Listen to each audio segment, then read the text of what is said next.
Si tu as déjà utilisé une image de FreePic ou copié du code de Stack Overflow, cette vidéo est pour toi. On va essayer de comprendre à qui appartiennent vraiment les produits qu'on développe, comment la juridiction encadre la tech et comment faire pour éviter les pièges. On va aussi plonger dans le monde des levées de fonds et des rachats de startups. Vous verrez que les règles sont bien plus complexes qu'on le croit. Hello guys, bienvenue dans ce nouvel épisode de Steak. Alors aujourd'hui, on accueille une invitée de marque, Dora Diop, qui évolue dans le domaine du droit depuis 15 ans, et également dans le domaine de la stratégie de valorisation et d'innovation. Alors, première question pour Dora, bien évidemment. Euh, Est-ce que tu peux nous expliquer un peu comment tu es tombé dans ce domaine-là, de droit, d'innovation, de valorisation, et quel est ce lien entre ces différents mots? Parce que les gens comme moi qui n'y connaissent rien, on voit pas trop le lien. Okay. Est-ce que tu pourrais un peu nous expliquer ce que c'est? Alors, le droit, ça a été un long parcours. J'y suis pas venue directement. Au début, ça me faisait peur. Donc, j'ai commencé par de l'informatique de gestion pour dire à quel point c'est loin. Wow. Et à force d'y aller à reculons, je suis tombée dans le droit. Et quand je suis tombée dans le droit, ça a été un amour fou. Et arrivé en fait en master, il fallait choisir un second master. Et j'ai choisi en droit des affaires, pardon. J'ai eu un cours sur la propriété intellectuelle. Et c'est comme si j'avais senti mon cœur s'ouvrir et que ça y est, la lumière. Et là, j'ai su que c'était ça. En fait, c'était ça. J'ai l'impression de parler d'un amour, mais On dirait, ouais. En fait, c'est vraiment ça. Et j'ai senti que c'était ça, c'était moi.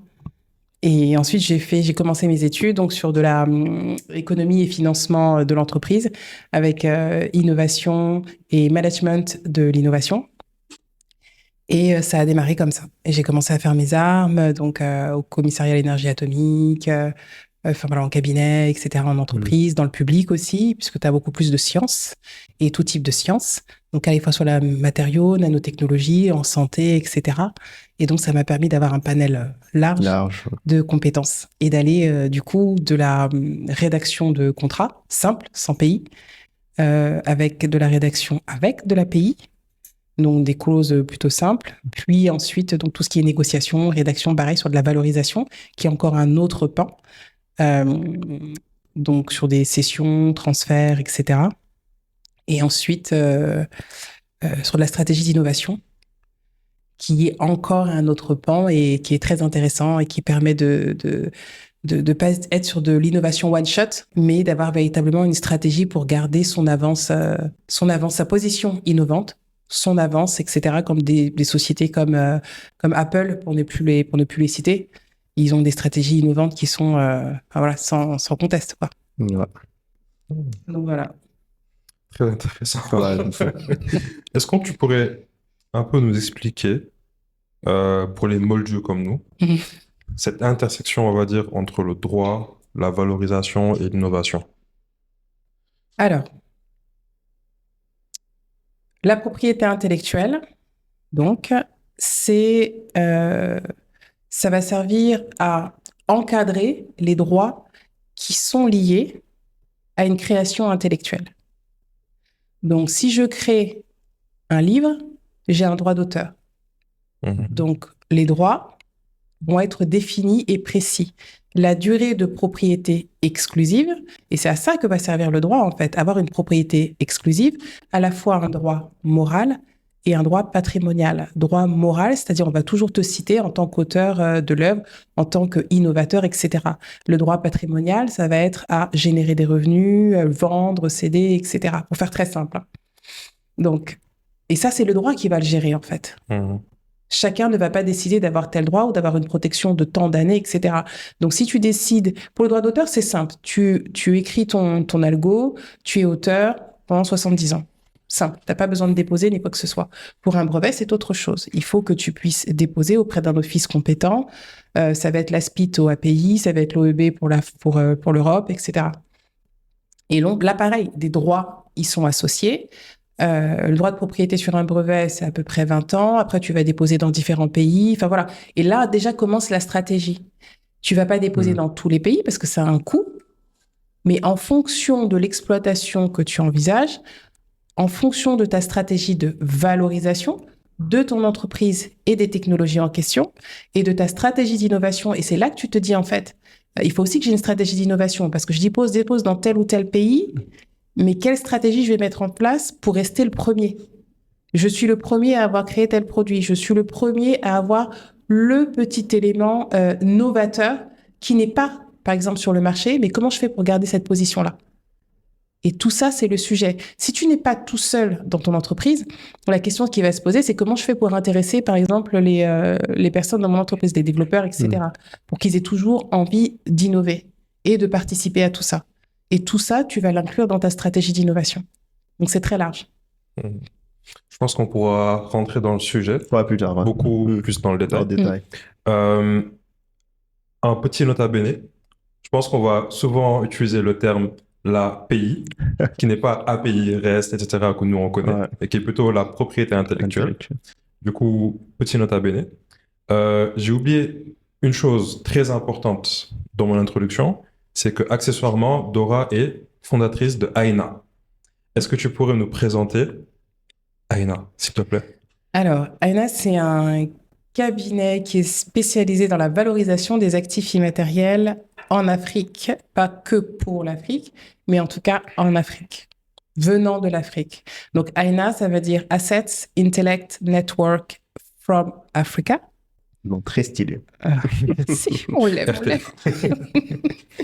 Donc voilà, vraiment actif, issu de l'intellect pour la partie créativité, création intellectuelle. Network, parce que la notion vraiment de mettre en relation les gens, de mettre en relation les actifs immatériels pour une meilleure valorisation. Et Africa, parce qu'on le fait pour l'Afrique. Donc pour le Sénégal, mais plus largement pour l'Afrique. Okay. C'est la visée de ce cabinet-là. Ok, super. Et moi, ce que je voulais savoir, c'est... Bon, je pense qu'on a déjà défini la propriété intellectuelle, vaguement. Tu as parlé de brevets, de marque. Est-ce que tu peux nous éclaircir sur le terme marque? Qu'est-ce que ça veut dire une marque? Qu'est-ce que ça veut dire un brevet? Parce que là, je vois plein de gens, ils se lèvent, ils se disent « Ok, j'ai créé ma marque ». Souvent, c'est les marques de vêtements, les marques de boissons, etc. Donc, est-ce qu'il suffit juste de « Ok, je me lève, je crée ma marque, elle m'appartient, je peux faire tout ce que je veux avec » ou il y a une procédure à suivre pour avoir sa marque? Donc, ça veut dire quoi une marque? Et un brevet, le droit d'auteur aussi, si tu peux nous éclairer ce que ça veut dire exactement. Alors, on va commencer par le plus simple, pour le droit d'auteur. Si tu écris ton livre, si tu écris un livre, si tu écris un poème, si tu crées un logiciel, tu as un droit d'auteur dessus. Donc, le droit d'auteur, il est automatique. Dès la création, tu es auteur. Donc, la durée de protection, pour ça, je l'ai dit, c'est 70 ans. Il n'y a pas de démarche particulière à faire. Encore une fois, c'est automatique. Okay. Pour la marque et le brevet, c'est autre chose.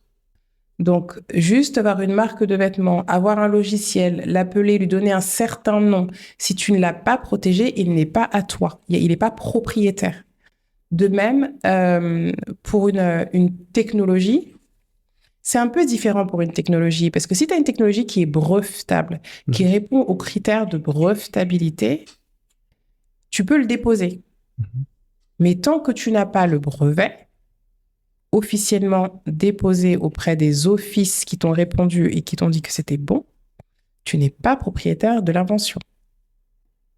Okay. Enfin, tu peux pas crier au monde, je suis propriétaire. Tu vois, tu l'as créé, ok, tu es l'innovateur, mais tu peux pas empêcher quelqu'un d'autre de faire la même chose. C'est à ça que sert le brevet, pouvoir empêcher les autres d'exploiter cette techno-là, parce que tu en es le propriétaire. Okay. Est-ce qu'il y a des spécificités par rapport au pays, par rapport à tout ce qui est création de marque, Afrique, Europe? Est-ce qu'il y a des différences dans le process? Non, c'est sensiblement les mêmes critères, parce que on n'oublie pas que le Sénégal était une colonie française. Sur la Frise de l'Ouest, c'est sensiblement le cas. Donc, en gros, souvent, nos droits, notamment en matière de pays, sont issus de l'OAPI et sont beaucoup issus finalement de ce qui se passe en Europe. Donc, il n'y a pas de grosse distinction.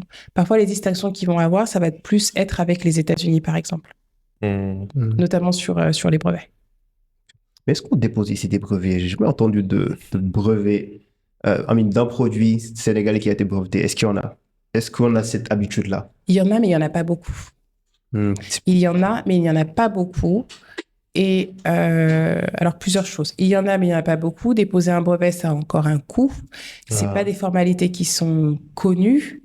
Et là, on en revient finalement au point majeur, ce qui est celui de la sensibilisation à la propriété intellectuelle, aux enjeux de la propriété intellectuelle. Et ça, c'est quelque chose que je fais. Et c'est le point de départ, en fait.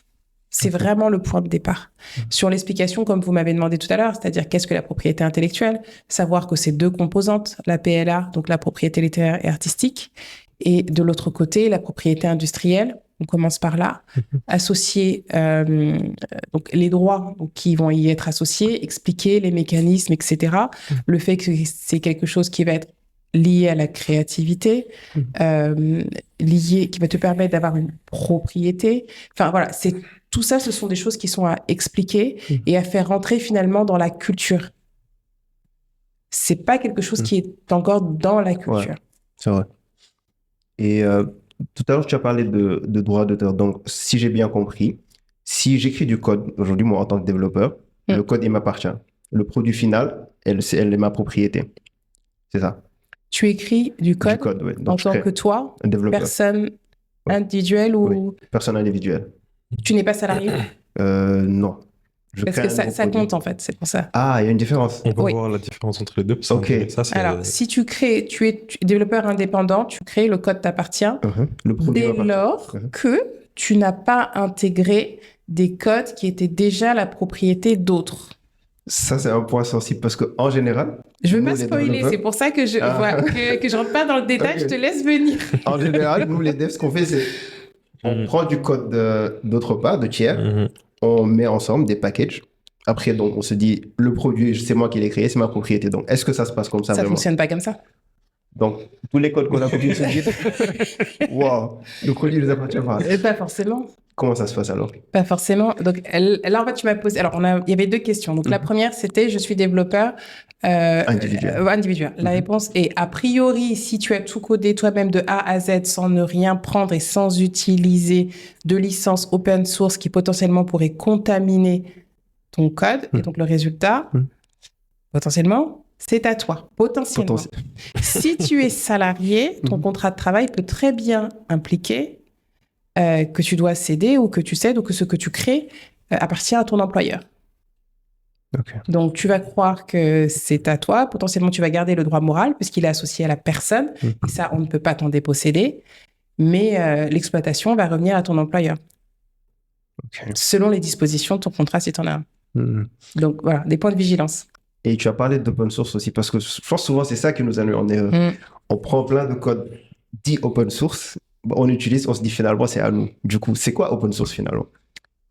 Open source, ça veut dire que tu peux utiliser. Je fais la version simple. Okay. Ça veut dire qu'il est utilisable librement. C'est open source. Utilisable, ça veut dire que cependant, open source, c'est pas juste open source en fait. Devant open source, il y a licence open source. Ouais. Ce qui veut dire qu'il y a des auteurs à qui ça appartient. Et les auteurs ont intégré dans la licence les conditions d'utilisation du code en question. Donc, si dans cette licence, il est indiqué que les dérivés, modifications ou que l'intégration, l'utilisation dans un autre résultat en gros, que ça doit rester open source, toi, ce que tu vas créer, c'est contaminé. Donc, tu ne pourras pas le rendre au propriétaire. Ce qui veut dire que tu penses que c'est à toi, mais ça ne l'est pas. Tu as utilisé de l'open source, tu as utilisé, enfin, ça peut être du Apache, enfin, peu importe, tu vois. Mais, donc voilà, il y a des restrictions. Donc, c'est vrai qu'on n'utilise que la fin open source, mais licence. Licence, c'est comme louer. Il faut prendre ça comme un bail locatif. Okay. Tu peux rester dans la maison, mais elle t'appartiendra jamais.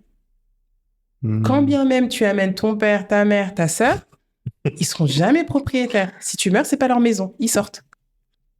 Ok. Et tu as parlé d'utiliser. Donc, open source, ça veut dire je peux utiliser. Donc, je peux copier, je peux modifier aussi, n'est-ce pas? Ça dépend des conditions de la licence. Des conditions, ok. Donc, ce que tu es en train de dire, c'est qu'il faut obligatoirement lire la licence avant de commencer à l'utiliser. Oui. Donc, ça, c'est une des erreurs que nous, les développeurs, on commet.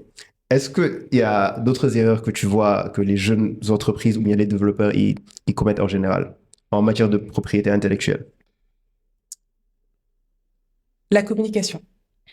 Communication. La C'est-à-dire- communication. c'est-à-dire Créer quelque chose et vouloir communiquer dessus rapidement, alors que tu ne t'es pas assuré de la propriété intellectuelle, de préserver ta propriété intellectuelle, de t'assurer que tu l'avais bien avant de divulguer. Le fait de ne pas documenter. Parce que tout, à un moment donné, si jamais tu as un litige, ça va se résoudre comment? Il va falloir sortir tout ce qui est documentation. Documentation, donc ça va être les preuves et les différents éléments qui t'ont amené à la création, par exemple, de ce code, à la création de cette invention, etc. C'est là que ça va se jouer. Et c'est souvent négligé. Si tu as signé des contrats, Toujours négligé. notamment pas d'accord de confidentialité ou autre, est-ce que tu sais vraiment ce qu'il y a dedans? Mettons, tu crées une invention, je ne vais pas dire disruptive, mais allez, tu as une magnifique invention, une magnifique innovation, sauf que tu as créé 2-3 partenariats parce que tu es tombé sur 2-3 personnes qui te disaient, ah bah tiens, on va essayer de faire ci, on va essayer de faire ça. Sauf que, en fait, en signant ces contrats-là, peut-être que tu t'es délesté de certains de tes droits de propriété intellectuelle, sur tes droits de valorisation, peut-être aussi. Peut-être qu'aujourd'hui, tu n'as même plus le droit d'exploitation. Peut-être que tu n'as même plus le droit d'en parler, en fait. Donc, c'est tout ça. C'est chaud. Si tu es limité à une simple utilisation, c'est même pas la peine d'aller chercher des investisseurs. Ils en voudront pas. Wow. Mais après, c'est assez contre-intuitif, je me dis, parce que nous, quand on crée quelque chose, la première chose à laquelle on pense, c'est de communiquer dessus. Donc, de montrer à tout le monde que, OK, on vient de créer telle chose. Voilà, les gens, attirer des clients, utiliser, avoir des utilisateurs. Du coup, là, est-ce que tu es en train de dire que la meilleure chose à faire, c'est de se protéger d'abord avant de communiquer sur notre produit? Oui. Mais ça a un coût, je pense, protéger. Mais non, parce que là, on parle de logiciel. Si on parle de logiciel simple, où c'est juste du droit d'auteur, assure-toi d'avoir, que ce soit documenté, que tu sois capable de prouver que c'est bien toi qui as créé tout ça, d'avoir récupéré les droits, si tu as des droits à récupérer, si tu as créé avec un pote, si tu as créé, si tu as fait appel à un autre développeur, etc. Il y a tout ça. Parce que si tu communiques que la personne, elle voit que ça prend de la valeur et qu'ensuite elle se dit, ben non, ben je te cède pas. Tu vas faire quoi? Rien, c'est co-créer. Si vous vous entendez pas, comment tu fais? C'est tout ça qu'il faut sécuriser. Si par exemple tu mets en place c'est tout simple, parfois tu vas juste mettre en place un contrat de prestation de service. Tu fais appel à un développeur, tu mets en place un contrat de prestation de service et tu dis voilà, je te paye pour que tu me développes ça. En même temps, tous les droits qui sont issus de la prestation, je les récupère. Les droits de propriété intellectuelle, j'entends. Je les récupère, toi tu es payé pour la prestation. T'es sécurisé. OK. Après, il y a des subtilités, mais t'es sécurisé. Si tu crées tout seul, sans licence open source, ou en tout cas que tu ne prends pas quelque chose qui peut contaminer ton résultat final, Là, tu es bien. tout va bien. Mais par contre, c'est très compliqué d'avoir quelque chose qui n'est pas contaminé, Aujourd'hui, quoi. C'est très, très compliqué. Parce qu'en fait, ça voudrait dire que, en tant que développeur, si je veux construire un produit, je veux coder un produit, c'est-à-dire que dès la création, il faut que je réfléchisse à ce que j'importe dans ce projet, donc quel package, quelle librairie je vais utiliser. Et il faut que je check pour chaque librairie, est-ce que j'ai le droit de pouvoir l'utiliser dans pour le commercialiser? Est-ce que voilà, je pourrais par exemple lever des fonds avec ou autre? Donc il faut que je réfléchisse à tout ça lorsque j'initialise mon projet, quoi. Et ça, personne Lorsque je ne fais fait. mon git init, Ouais. il faut que je commence à ça. Mais oui, mais en fait, finalement, c'est le cas De tous les c'est deux. ça. Wow. Tout porteur de projet, notamment... Enfin, en fait, il y a des questions qu'il faut se poser avant la phase de levée de fonds, ou de levée de fonds, recherche d'investisseurs, etc. Parce que c'est des choses qui vont être passées à la loupe par des investisseurs. J'ai fait partie de ce genre de comité où justement tu finances des porteurs de projets, des jeunes entreprises, etc. Et c'est des questions qu'on pose. Non. Mais justement, parlons-en des levées de fonds. C'est un truc qu'on voit beaucoup actuellement en Afrique. Beaucoup de startups qui lèvent des fonds. Et du coup, quand les investisseurs ils viennent, ils font ce qu'on appelle la due diligence. Qu'est-ce qu'ils regardent à la loupe? Genre, qu'est-ce qu'ils regardent vraiment avant d'accorder les fonds?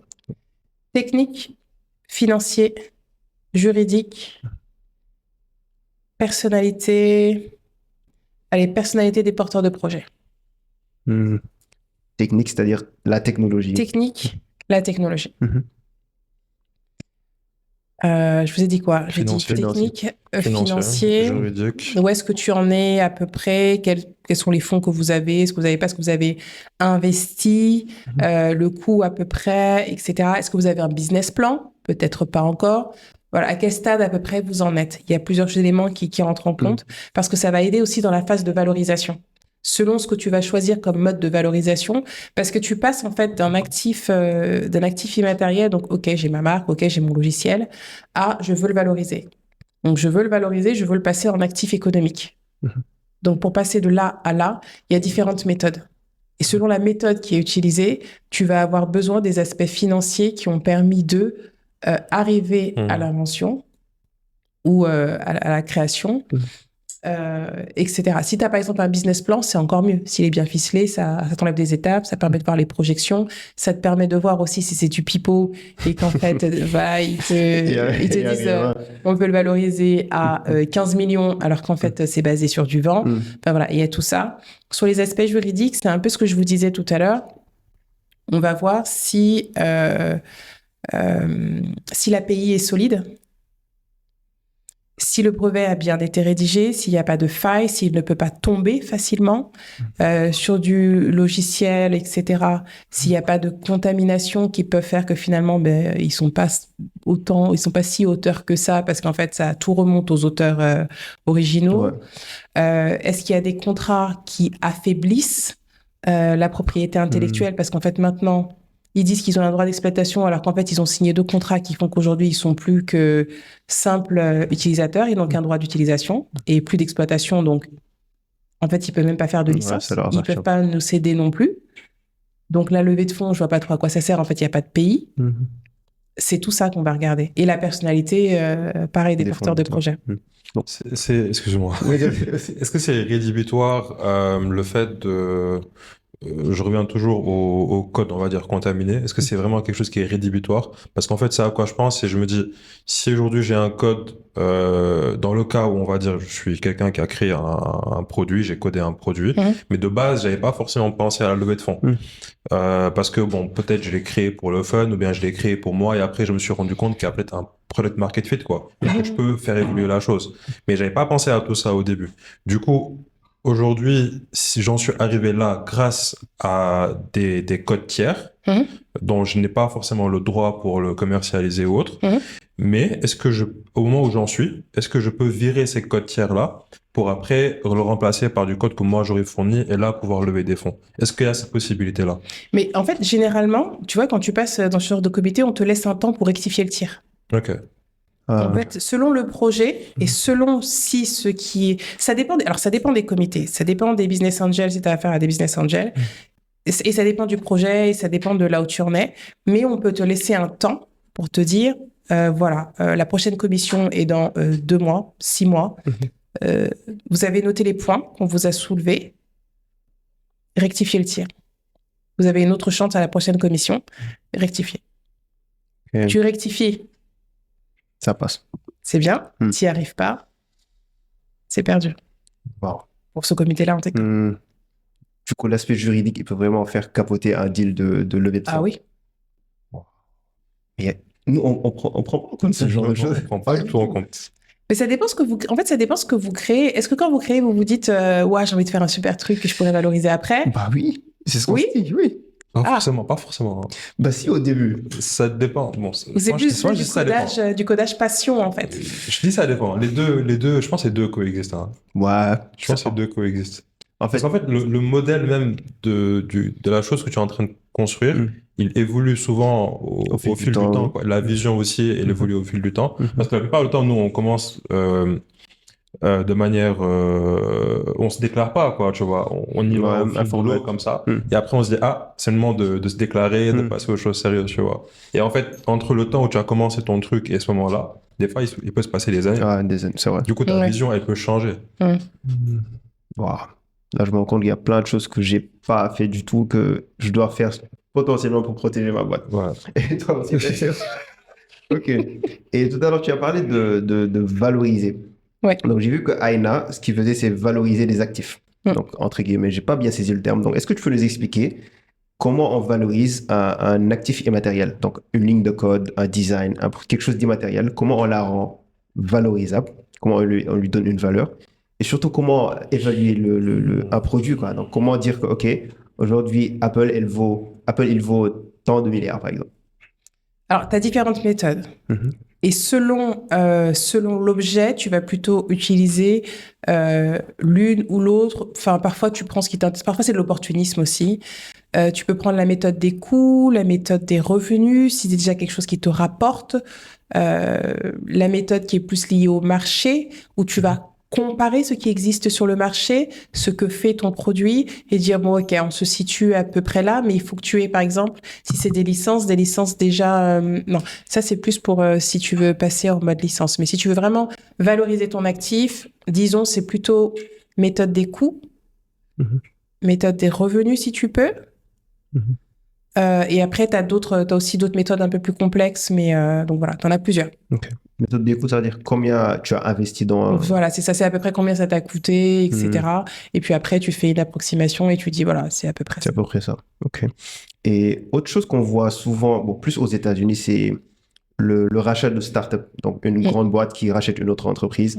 Est-ce que tu peux nous expliquer, sur le plan juridique, ça se passe comment? Donc, qu'est-ce qu'ils regardent quand ils viennent acheter une nouvelle entreprise? En fait, c'est à peu près la même question que tout à l'heure. Hein. Tu vas regarder, pareil, technique, juridique, financier. Tu regardes, en fait, la santé de la boîte. Okay. Ce qu'elle vend.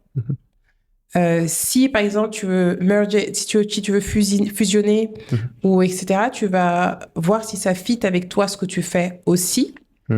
Parce qu'il va y avoir aussi une question d'alignement de stratégie et d'alignement aussi des visions. Donc ça va être les différents points. Parce qu'une fois que tu seras arrivé au closing du deal, après, c'est là que les choses sérieuses vont commencer. Parce que si tu fais une fusion, tu vas te retrouver sans doute avec des postes en doublon. Peut-être que finalement, si tu n'as pas bien regardé, la technologie là ne fit pas avec toi ce que tu fais. Donc, il te faut investir de façon conséquente pour arriver à fitter les produits ou les technos. Si c'est des produits qui sont indépendants, où finalement, c'est juste vendre ça et vendre ça, il n'y a pas trop de soucis. Mais si en fait, tu voulais éliminer un concurrent et dire, ben voilà, moi, je vends tel produit, je rachète ça, comme ça, je suis aussi le vendeur de ce produit complémentaire, mais qu'en fait, l'autre produit, pour les connecter, c'est compliqué. Tu n'as pas prévu le logiciel qui permettait de connecter les deux technos. Ou pour finalement connecter les deux technos, il faut que tu fasses appel à un fournisseur. Le fournisseur, il a fait faillite. Donc, c'est tout un tas de choses auxquelles il faut que tu penses. Puis après, il y a la partie aussi autorité de la concurrence où c'est pas parce que tu veux que tu pourras forcément racheter l'autre boîte. Parce qu'il faut pas qu'il y ait de monopole. OK. En rachetant, il faut pas que toi, tu aies le monopole.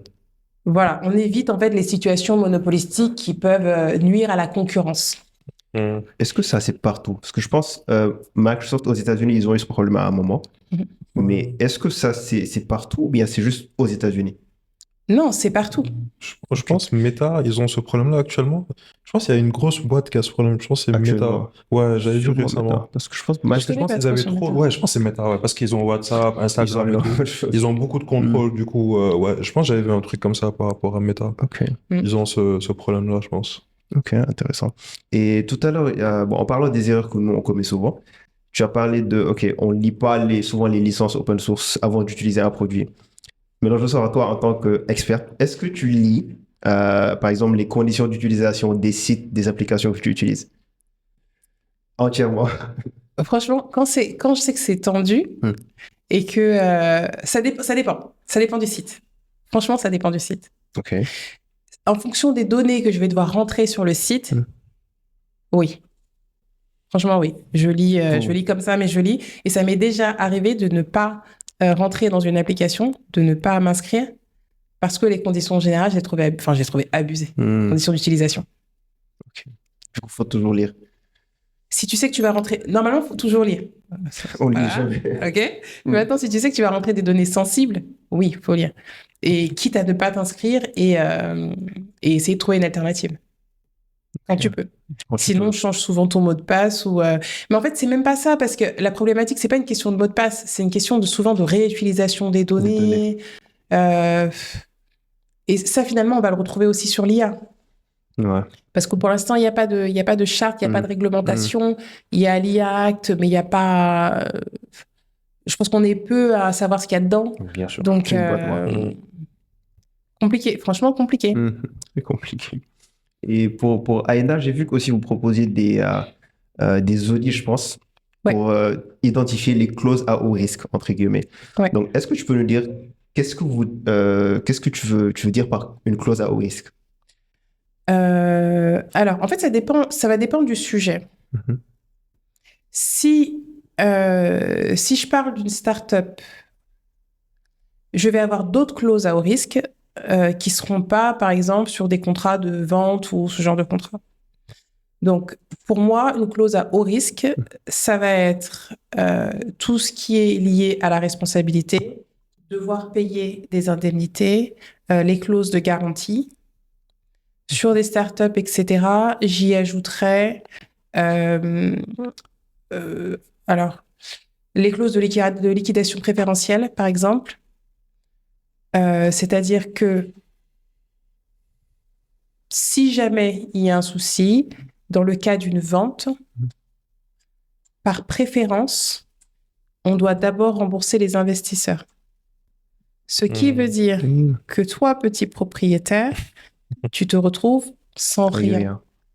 Sans ta création ou ton innovation et sans les fonds de la vente. Wow. Après, franchement, il y en a plein. Et est-ce qu'il y a des moyens de se protéger de ça? Parce que souvent, on entend des boîtes, des fondateurs. Tu fondes ton entreprise jusqu'à un moment, on t'éjecte carrément de la boîte, tu perds tout. Donc, comment aujourd'hui, moi, en tant que fondateur d'une future startup, je peux me protéger de ce genre de problème? Il faut bien lire les clauses. Et les clauses qui ne t'arrangent pas, il faut les refuser. Okay. En fait, honnêtement, là, cette question-là, c'est quelque chose qu'on va retrouver dans plein de domaines. Là, c'est pas que la question de la levée de fonds, de closing de deal, de signature, etc. C'est quelque chose que tu vas retrouver dans tous les contrats. Quand bien même tu veux un financement, que ce soit pour un projet de recherche, que ce soit pour une levée de fonds, pour des investisseurs, etc., le deal ne t'arrange pas, tu n'arrives pas à négocier, ne signe pas. Ne signe pas. Tu en auras un autre après. Parce que là, le risque, c'est quoi? Que tu perdes tout. Tu seras content un temps, mais in fine, tu risques de faire éjecter. Pourquoi? Parce qu'il n'y a pas les bonnes clauses. Ou tu ne l'as pas fait relire. Par une personne compétente. C'est ça. Parfois, on veut tout faire soi-même, mais tu vois, un médecin, il ne se soigne pas tout seul. C'est vrai. Après, l'entrepreneur, il est souvent seul. Quoi. Il est très peu entouré de... Au début, en tout cas, tu n'as pas vraiment de personnes compétentes dans le domaine juridique pour t'aider à relire les clauses, même écrire des contrats.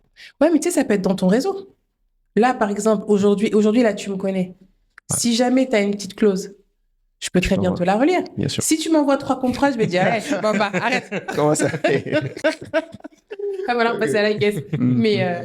voilà, en fait, c'est ça aussi la force qu'on a et pourquoi c'est aussi le N de Aina, c'est aussi le network. Faut pas, je pense qu'on doit pas forcément mettre en avant tout le temps l'aspect onéreux, l'aspect.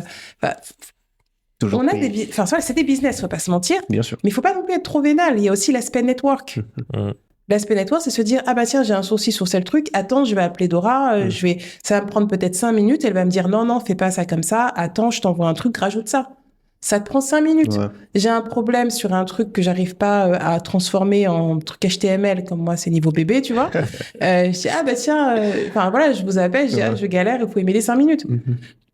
Je pense que aussi les relations humaines sont aussi très, très, très, très importantes. Ouais. Et le network, c'est aussi de la relation humaine. Il faut tomber sur les bonnes personnes, mais c'est aussi de la relation humaine et ça compte. Mais oui, c'est vrai que je suis d'accord avec toi. Les compétences, on les a pas toutes. Mais il faut savoir aussi reconnaître qu'on n'a pas la compétence quand on l'a pas. Et ça, parfois, pour un porteur de projet ou un chef d'entreprise, c'est compliqué. Il y a l'ego qui entre en jeu. Ouais. Tu ne veux pas accepter que tu sais pas tout faire. Quand c'est ton bébé, c'est dur. Ouais, très compliqué. Et donc, sinon, en tant que startup aujourd'hui, ou bien un projet qui démarre, quels sont, selon toi, les conseils que tu peux donner, les étapes à suivre pour sécuriser son innovation. Donc, comment aujourd'hui, moi, je démarre mon projet? Qu'est-ce que je dois bien faire pour sécuriser mon projet? Number one, je ne parle pas de tout le temps à tout le monde. De tout. C'est ça. Ok. Mais ça, normalement, c'est dans notre culture. Hein. Ouais, c'est vrai. Ouais. Le C'est Sénégal, dans notre culture. les On va secrets. dire, rouler pas roule, parler beaucoup, c'est pas bon. C'est vrai. Voilà, tant que t'as rien fait, il s'est rien passé, ne parle pas. Et même quand c'est fait, en fait, ne parle pas. Enfin, donc, en fait, on a les clés. Donc déjà, on parle pas trop. Parle peu. On documente. On documente à chaque étape les différentes versions de code. La version 1, la version 2, qui seront peut-être pas les versions que tu vas commercialiser. Mais tu documentes. Ça te permet de prouver qu'en fait, tu es bien l'auteur, tu es passé par ça, par ça, par ça, et que la personne qui a essayé de copier, c'est impossible qu'elle soit arrivée directement à la version 5. C'est impossible. Parce qu'effectivement, peut-être que tu es passé par des logiciels pas propriétaires, mais soit propriétaires, soit... Enfin, un logiciel est toujours... Enfin, c'est toujours propriétaire du code, en fait. Mais tu vois, et qu'après, sur la version 4.5, tu t'es dit, je vais les évincer, je vais trouver un autre moyen, je vais coder autrement pour que ce soit complètement, tu vois, libre de droit. Ou en tout cas, que les seuls droits, ce soient les miens. Okay. Donc, tout ça, tu le documentes.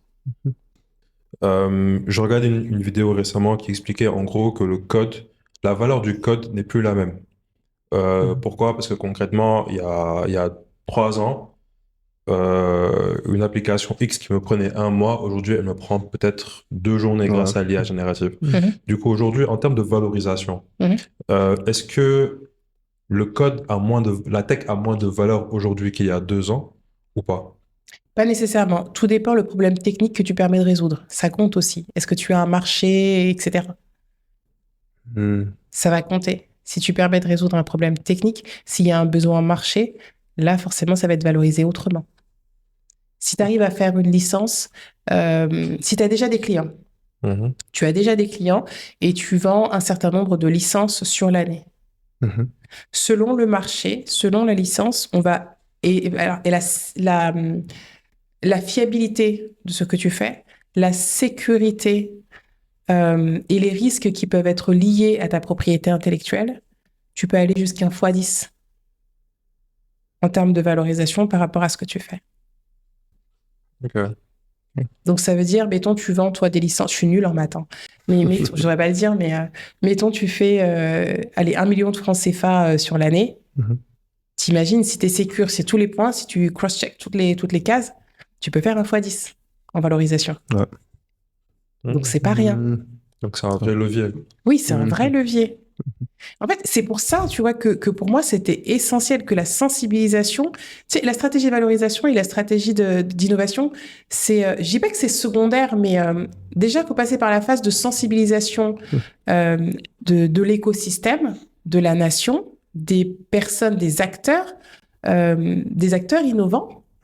Et une fois que tu as fait la sensibilisation et que tout le monde prend bien conscience du levier économique que ça représente, mais pour moi, ça va exploser.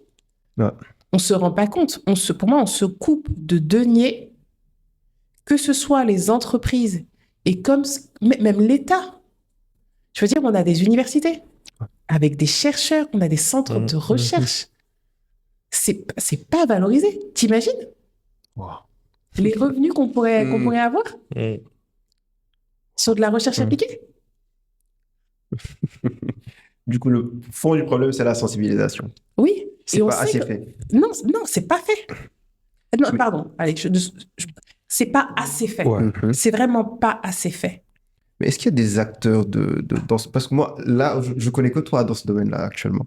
Peut-être que j'ai pas fait assez de recherche, mais c'est quoi le souci en fait? Est-ce qu'il n'y a pas assez d'acteurs dans ce domaine? Ou bien ceux qui sont dans le domaine, ils communiquent pas dessus? Moi-même, je connais que moi. Tu vois, franchement, j'essaye d'aller vers des gens. Par exemple, la SPIT, j'ai pu rencontrer quelqu'un, tu vois, au niveau de la SPIT. Je crois que c'est le responsable au niveau de tout ce qui est un peu pays là-bas. Mais on peut pas être que 2 dans le pays. Ouais. Il y a la SODAV pour les droits d'auteur, mais j'ai encore rencontré personne de chez eux. Alors que normalement, il devrait y avoir un réseau. Il y a de quoi faire en plus. Vraiment, il y a de quoi faire. Et les gens se posent des questions. Moi, je me posais plein de questions. Là, j'ai quelques réponses. Mais est-ce que je me dis, peut-être c'est le temps qui fait défaut, tu me diras. Est-ce que tu penses que là, je pense qu'on est dans une ère où vraiment la création de contenu, elle a pris une grande place. Qu'est-ce que tu penses de créer je sais pas, une chaîne YouTube, une chaîne Instagram, commencer à sensibiliser de ton côté et peut-être après, d'autres gens pourront suivre? Alors, moi, ma problématique, c'est que, franchement, je sais même pas comment ça se fait que je suis là. Ah ouais? Parce que ma problématique, c'est que je ne veux pas montrer ma tête sur les réseaux, normalement. Wow. Donc, je comprends même pas. C'est très contradictoire, ça. Mais oui, honnêtement, je suis incapable d'expliquer comment ça se fait que je suis là. Je pense que vraiment, il y a le bug parce que j'avais toujours dit non. Mais vraiment, enfin, j'ai un compte Instagram, je poste rien. J'ai pas TikTok. Enfin, vraiment. Dans ton coin. Mais à partir de cette vidéo, tu auras, je pense, 20 shorts. Ouais, mais Et de là à monter une chaîne, c'est au-dessus de mes capacités. Non, on va pas te lâcher. Je sais que déjà, il y a plein d'épisodes Au-dessus qu'on de mes va faire. capacités. Wow, ok. Bah écoute, on va commencer à nous faire la sensibilisation. Tu nous donnes les tuyaux, on va vulgariser. Je pense qu'on peut faire ça. Pas de problème, ça je peux Ok. faire. Et est-ce que tout à l'heure on parlait du domaine international. C'est quoi les plus grandes différences que tu vois avec ton expérience internationale entre ce qui se passe en Europe, aux États-Unis et ici au Sénégal en matière de propriété intellectuelle? Qu'est-ce qu'on ne fait pas? Ben, ce qu'on fait pas, en fait, c'est un peu ce qu'on disait, on n'utilise pas, on valorise pas. On n'utilise pas, on n'a pas conscience de notre propriété intellectuelle. Ça, c'est le numéro 1. Et encore une fois, c'est la sensibilisation. Tu vois, par exemple, pour un brevet, dès lors que tu as ton innovation, tu as la nouveauté, c'est inventif, c'est susceptible d'application industrielle. Si ton brevet est bien rédigé, ta demande en tout cas est bien rédigée, tu peux avoir ton brevet. Mais c'est pas quelque chose qui se fait. Parfois, tu as créé quelque chose, par exemple sur du droit d'auteur, mais tu sais pas que tu peux, tu sais pas que tu en es l'auteur, donc en fait, tu sais même pas que tu peux le valoriser. Parfois, tu as un logiciel et tu as la chance de pouvoir, que ça soit brevetable, parce que c'est extrêmement rare, mais tu sais pas. La marque aussi. Tu exploites ton entreprise ou ton produit depuis un bon petit moment, c'est associé à ta marque, tu n'as pas déposé ta marque. Tu sais pas que si tu veux faire une levée de fonds, si tu as déposé ta marque, ça peut valoir encore plus. Ah oui, tu as le produit, tu as la marque, c'est un signe distinctif.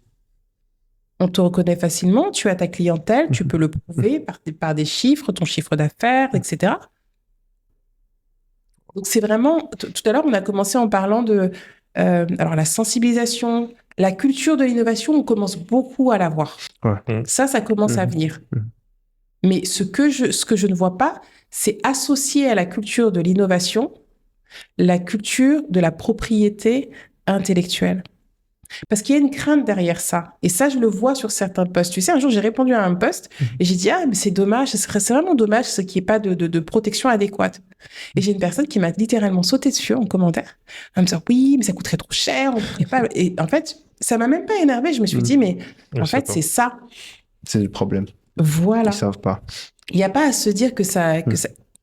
Droit d'auteur, c'est 0 €. Ah, ça coûte rien. Après, effectivement, il y a la marque, il y a d'autres choses, mais il y a des moyens de... Tu vois, il y a des... il y a des choses à faire.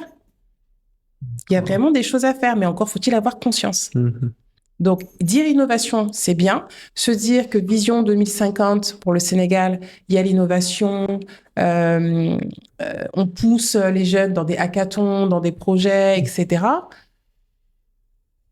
Après, il se passe quoi? Pas grand-chose. Mais c'est ça. Et qu'est-ce qui se passe après? Tu as soumis ton projet, il va y avoir une mise en application, mais à un moment donné, tu as besoin de fonds. Si tu veux aller à la banque pour avoir des fonds, tu dis quoi? J'ai un projet.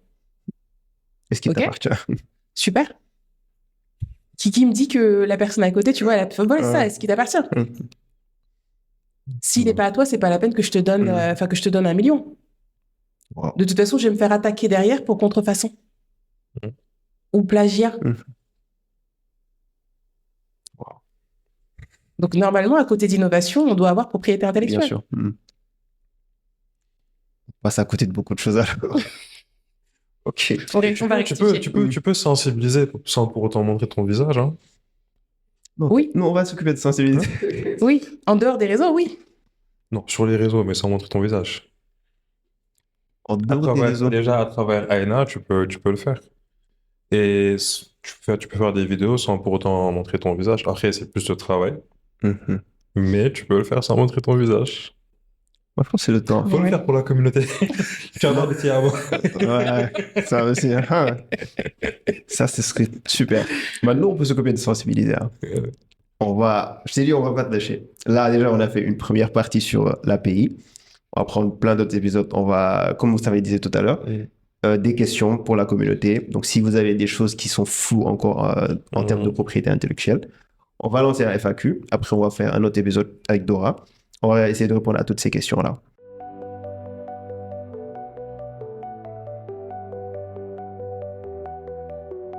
Microchips and endless streams, circuits hum and bright screens gleam, bytes and bits and sleepless nights, digging deep in data's writes. Power cores and endless scope, in the cloud our wildest hope. Robots dream in technicolor, AI learns there's so much wonder. Wired dreams in